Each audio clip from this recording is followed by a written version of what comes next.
Hello learners! Welcome to my math tutorial videos. This is Teacher Noel na handang tumulong sa inyo sa mga math problems. At sa video ito, pag-aralan natin ang tungkol sa operation of integers. At kung gusto mong matutunan ang araling ito, panoorin ang video hanggang dulo. At kung mga learners, bago pa lamang kayo sa channel ko, huwag kalimutang i-subscribe at i-click ang notification bell para updated ka sa lahat ng video na gagawin ko. Kaya learners, simulan na natin. Operation of integers. Operation of integers ay kasama po dito are addition, subtraction, multiplication, and division. Ano ba ang integers? Integers is a whole number, can be positive, negative, or zero. Ito po yung mga number na maaaring positive, negative, or zero. Hindi po siya pwedeng decimal kasi yung decimal is not integers. Ano po ba yung dapat nating tatandaan para malaman kung ito ay integers? So, sa tulong ng tinatawag nating number line, it is used to understand a set of fraction. So, ibig sabihin po, sa tulong na underline, malalaman natin kung saang fraction or anong integers ang makita natin. So, una, this is the number line. Yung sa gitna po nun, ang tawag doon is 0. So, 0 is neither positive nor negative. So, ibig sabihin, hindi siya pwedeng tawaging negative 0 at positive 0. Kumbaga, ibig sabihin, siya yung pinaka-boundary. So, mula doon sa 0, kapunta doon sa kanyang right side, ang tawag po doon, positive integers. Lahat ng number mula sa 0 papunta sa kanan, ang tawag doon is positive integers. So, for examples, positive 1, positive 2, positive 3, positive 4, and so on. Then, mula naman sa 0 papunta sa kanyang kaliwa, ang tawag po doon is negative integers. So, for examples, negative 1, negative 2, negative 3, negative 4, and so on. So, sa pamamagitan ng number line, maintindihan natin ang set of fraction. Addition of integers. So, ang rules sa addition of integers, ito lamang ang ating tatandaan. Meron tayong tinatawag na like signs and unlike signs.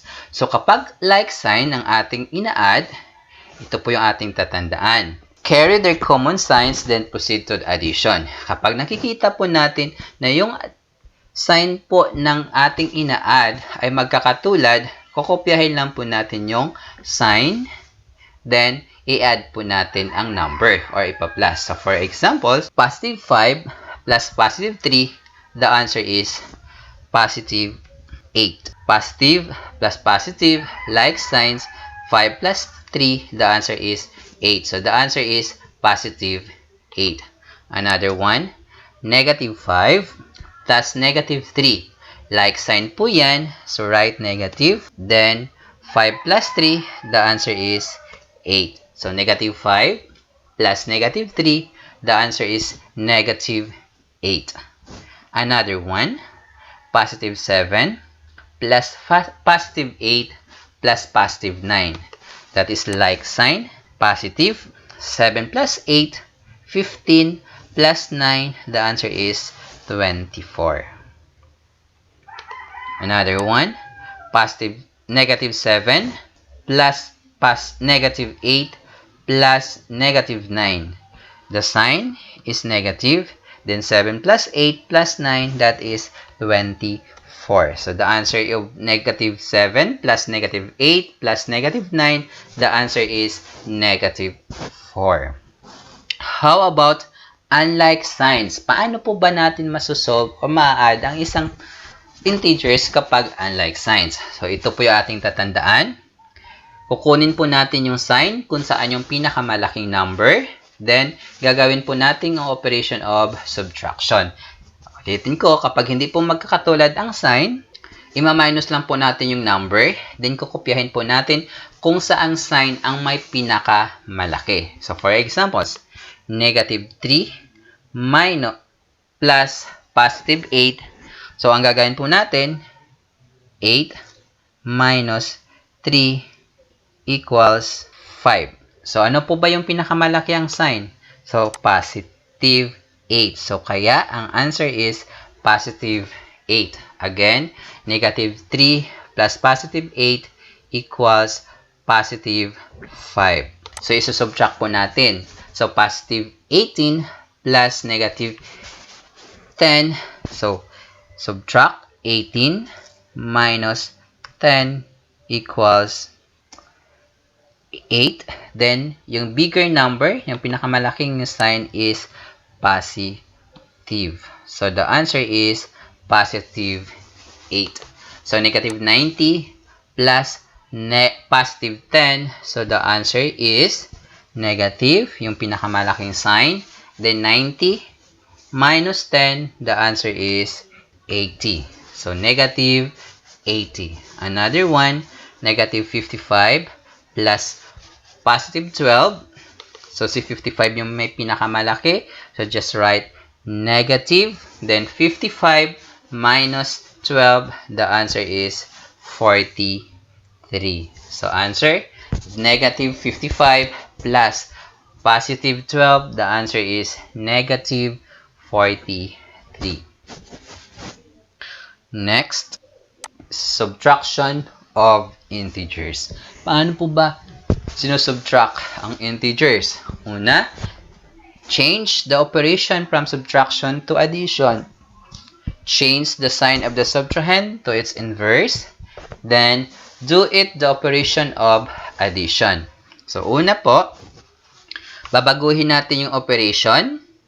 So, ibig sabihin, mula sa subtraction, gagawin natin siyang addition. Then, yung subtrahend po natin, papalitan po natin kung ano yung sign meron siya. Then, kung ano po yung ginawa natin dun sa operation of addition, yun din po yung i-apply natin dito sa subtraction of integers. So, bago po yan, alamin po muna natin ang parts of subtraction. So, for example, 9 minus 5 equals 4. So, 9, itawag po doon is minuend. Then, ito po yung ating number na binabawasan. Then, 5 is called subtrahend na kung saan ito naman yung number na ating binabawas or sinusubtract. Then, 4, it is the difference or the answer of subtraction.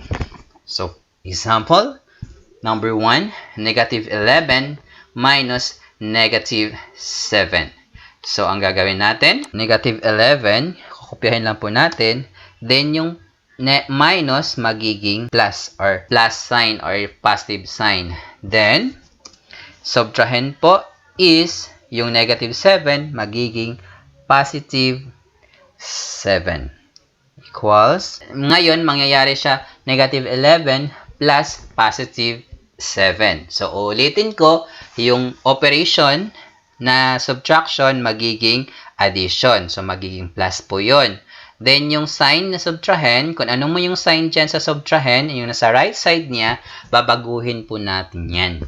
Okay, kaya ito nangyari, negative 11 plus yung negative 7 magiging positive 7. So, yung ating minuend po, hindi po magbabago. Hindi rin magbabago yung kanyang sign. So, unlike sign po, katulad din doon sa addition natin na ginawa, ito po yung ating gagawin. Unlike sign, 11, then 7, so subtract po natin, the answer is 4. Then, yung pinakamalaking value or yung sign is negative. So, the answer is negative 11 minus negative 7. The answer is negative 4.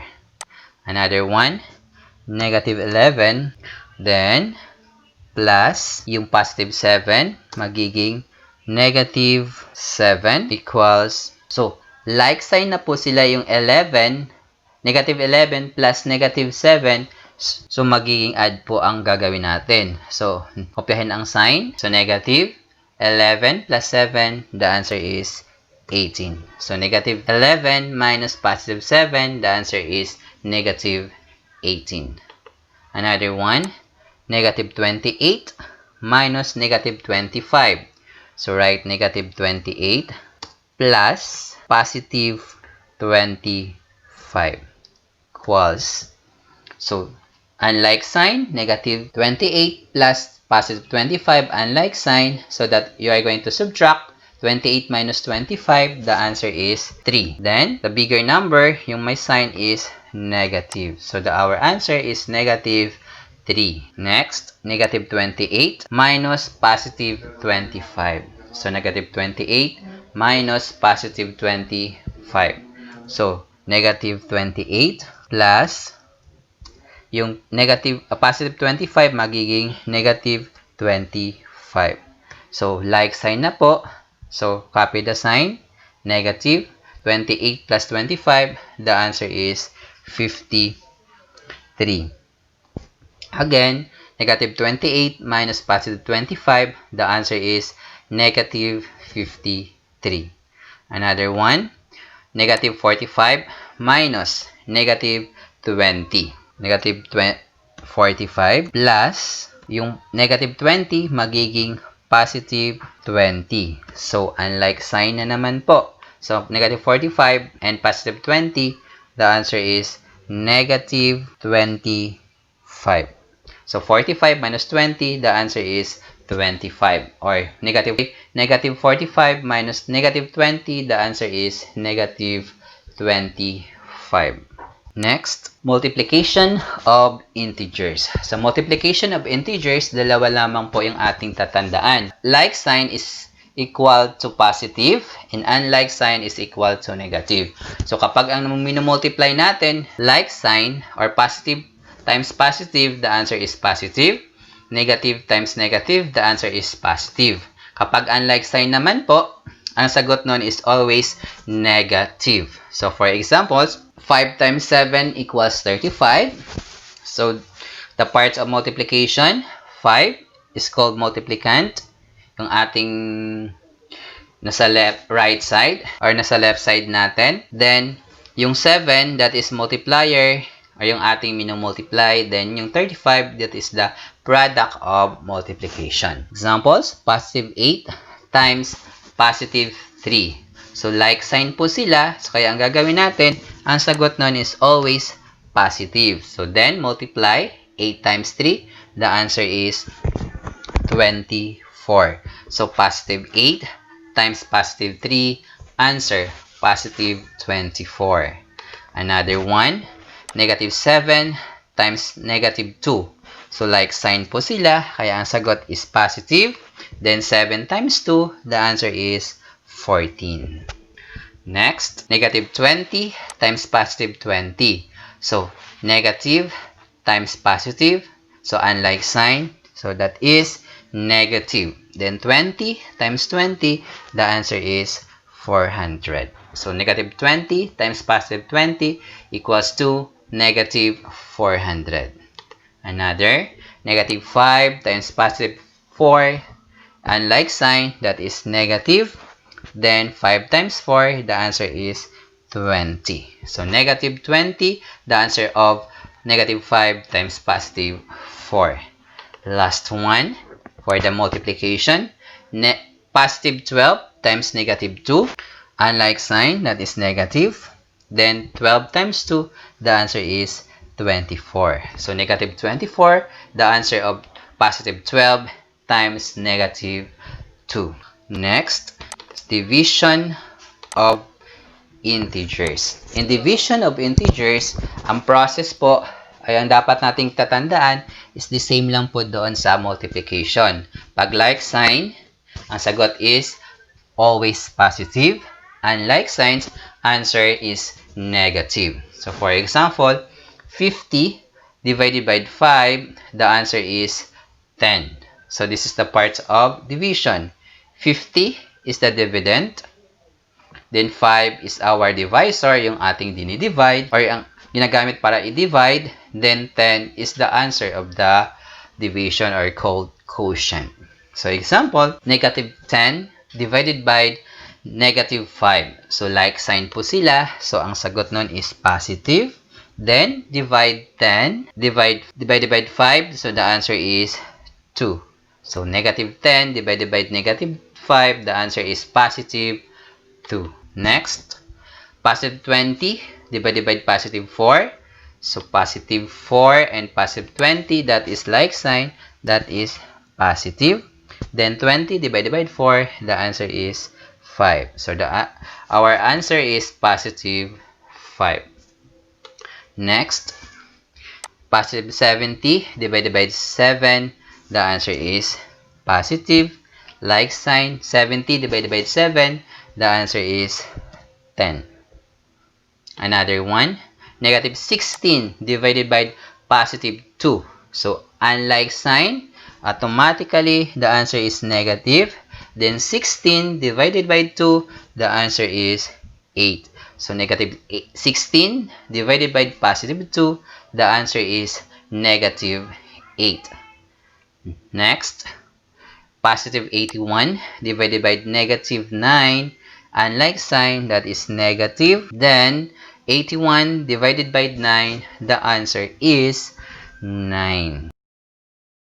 So again, positive 81 divided by negative 9, the answer is negative 9. Ayan learners, natapos na naman ang ating pinag-aralan. Sana may natutunan kayo sa ating pinag-aralan. Sa muli, this is Teacher Noel na nagsasabing, kung gusto mong matuto, dapat bukas sa puso, bukas ang isipan, at makinig ng mabuti para masabi nating na math is okay.